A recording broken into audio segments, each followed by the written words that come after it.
Yaa Asantewaa, la reine qui a défié l'Empire britannique.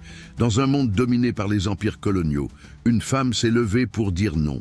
Voici l'histoire de Yaa Asantewaa, la reine guerrière du Ghana. À la fin du 19e siècle, le Ghana, alors appelé la Côte de l'Or, est sous la menace de l'Empire britannique.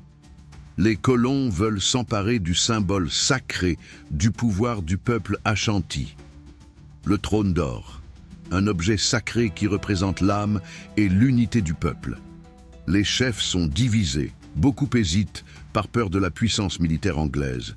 Mais une voix s'élève, celle de Yaa Asantewaa.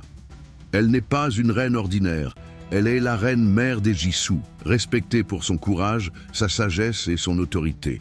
Face à l'inaction des hommes, elle prononce une parole devenue légendaire. « Si vous, les hommes d'Ashanti, n'allez pas vous battre, alors nous, les femmes, irons. Je mènerai la guerre moi-même. » Et elle tint parole. En 1900, elle prend la tête de l'armée Ashanti pour défendre le trône d'or. Ce fut la dernière et la plus intense des guerres anglo-Ashanti. Pendant plusieurs mois, Yaa Asantewaa et ses troupes résistent avec bravoure face aux Britanniques. Malgré la supériorité technologique de l'ennemi, elle ne recule pas.